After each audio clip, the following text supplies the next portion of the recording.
और भाई क्या हाल चाल है? तो आज की इस वीडियो में तेरे लिए लेके आया हूँ ह्यूमन डाइजेस्टिव सिस्टम।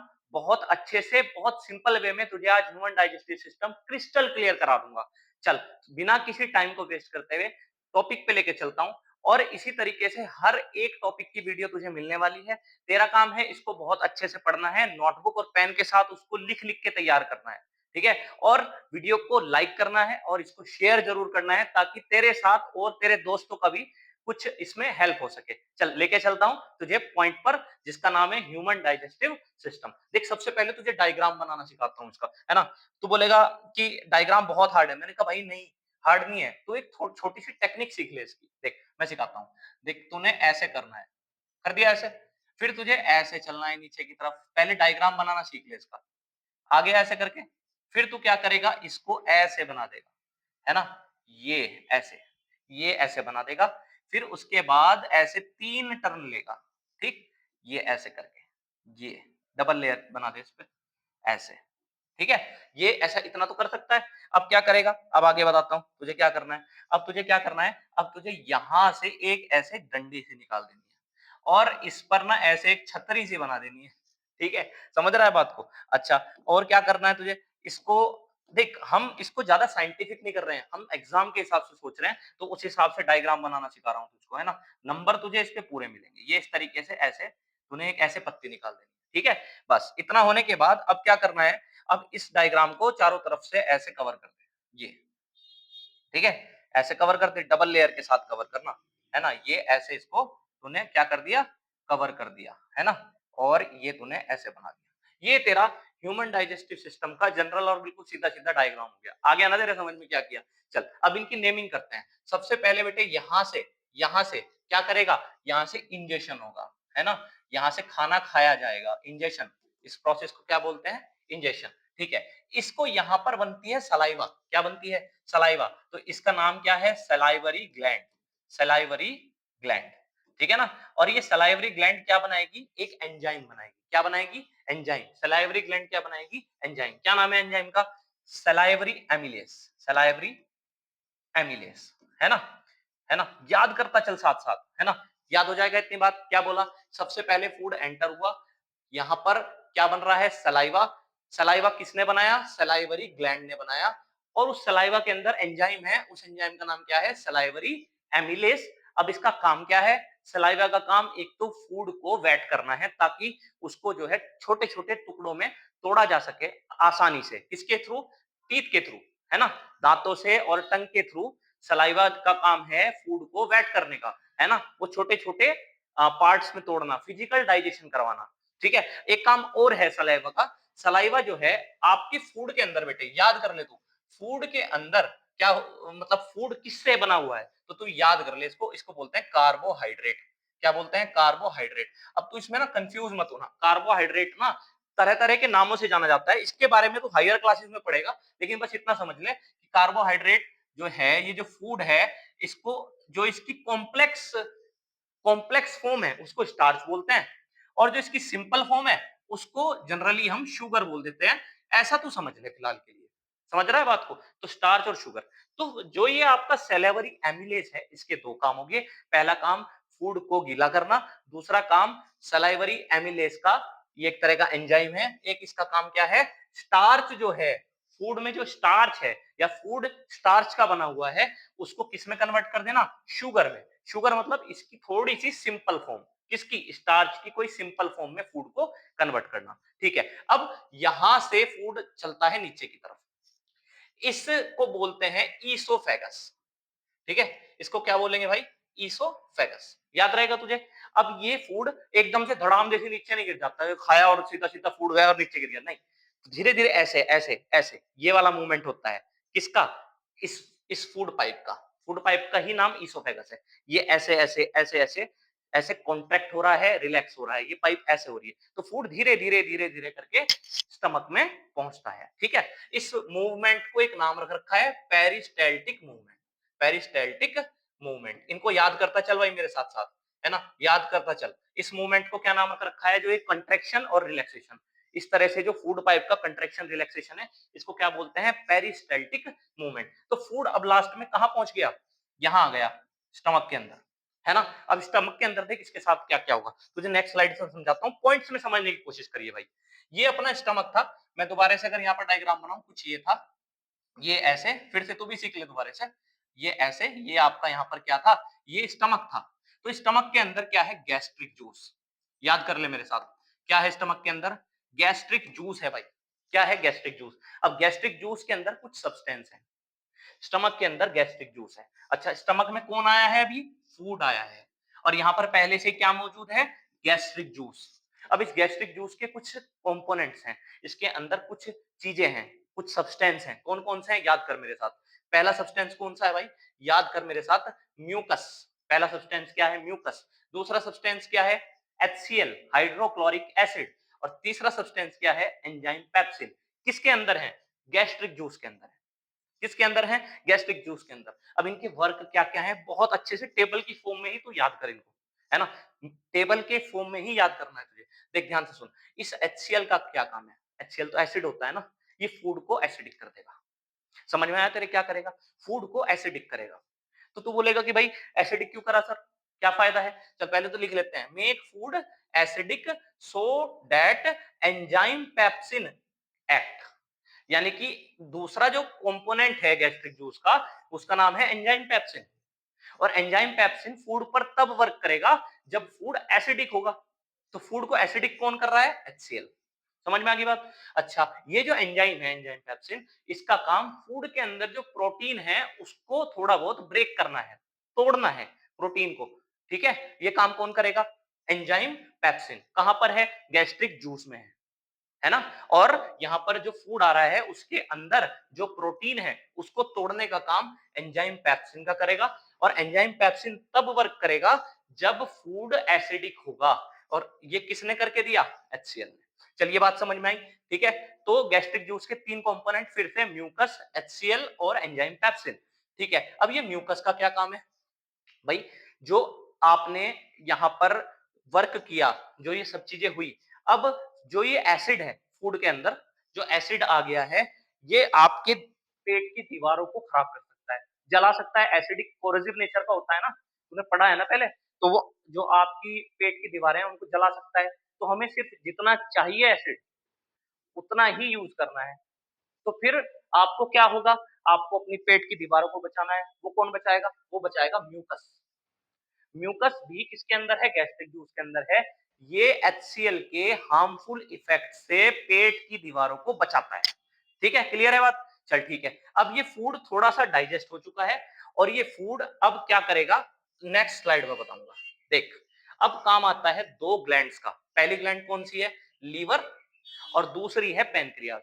दो ग्लैंड्स हैं, कौन कौन सी? लीवर और पैनक्रियाज। सबसे पहले थोड़ा सा फिर से डायग्राम दिखाऊंगा। देख, ऐसे ऐसे, ये ऐसे, ये ऐसे, और यहां पर तेरा ये क्या हो गया? स्टमक। और भाई यहां पे तेरी ये क्या हो गई? Small intestine.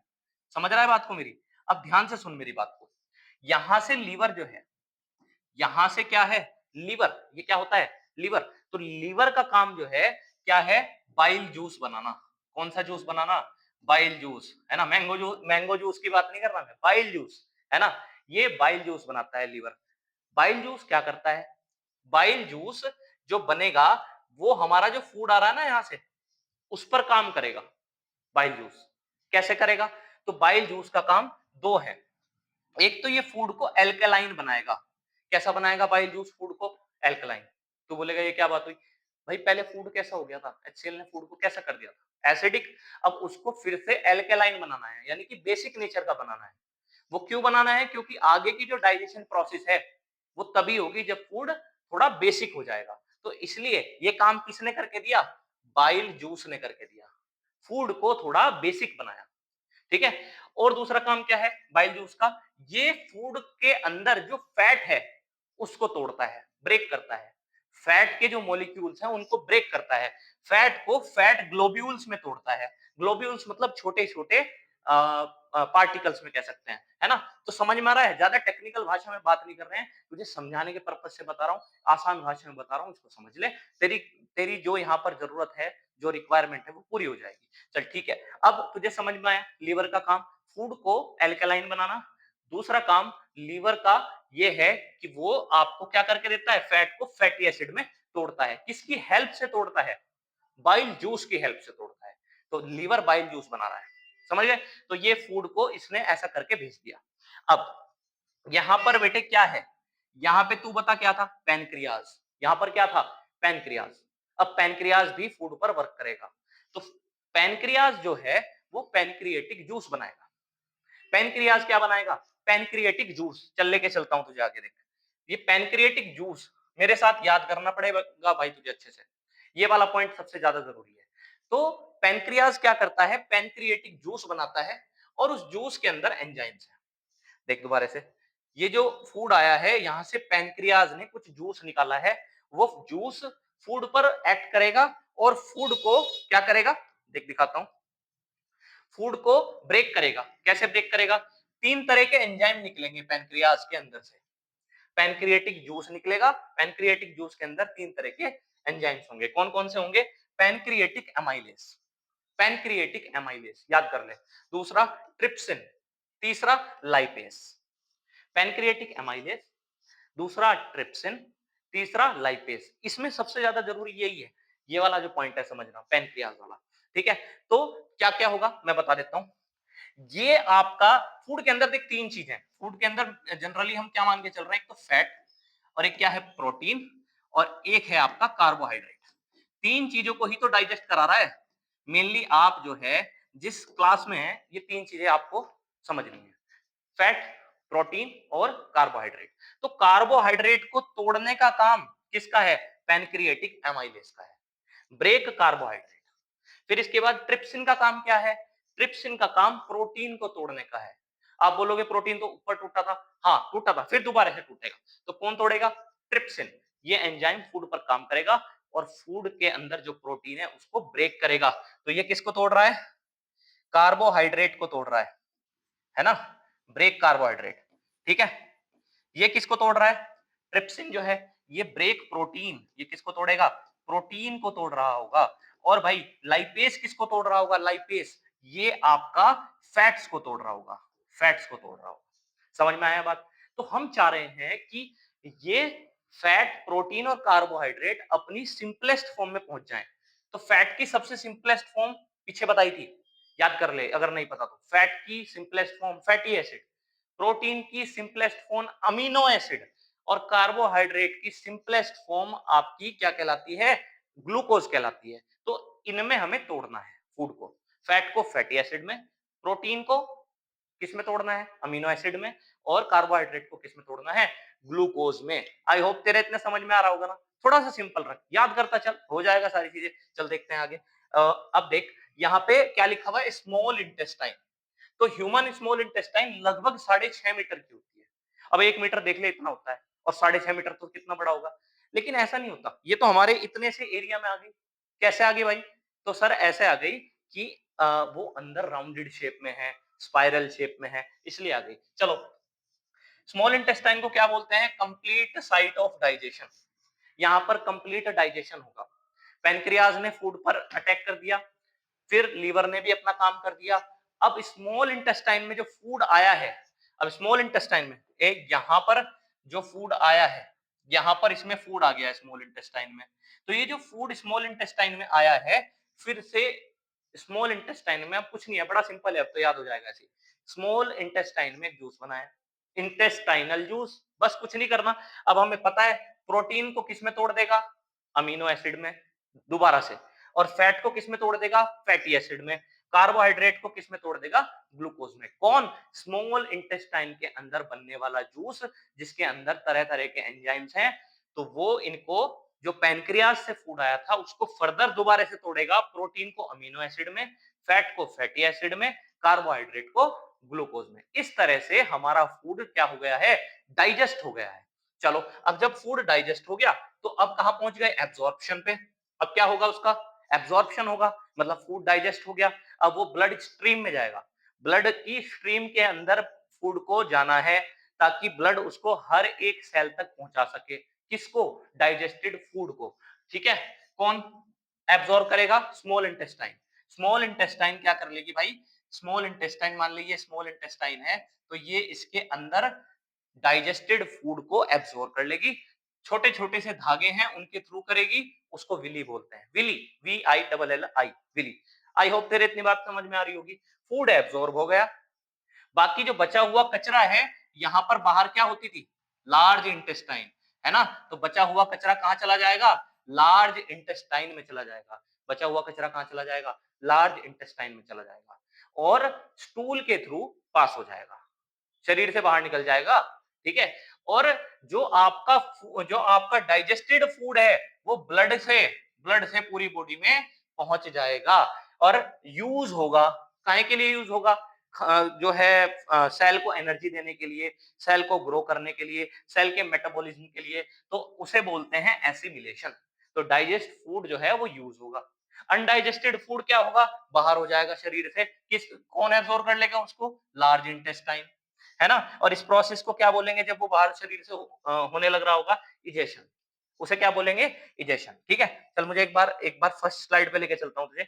ये अपनी फर्स्ट स्लाइड थी, तो यहाँ से फूड जो है इजेस्ट हो जाएगा, इजेशन हो जाएगा, है ना? और यहाँ पर इसको क्या बोलते हैं? जहाँ पर ये अनडाइजेस्टेड फूड स्टोर होता है, रेक्टम। और फिर ये जहाँ से बाहर निकल जाएगा, उसे बोलते हैं एनस। उसे क्या बोलते हैं? एनस। इस तरीके से मैंने कोशिश की तुझे ह्यूमन डाइजेस्टिव सिस्टम अच्छे से बता सकूं।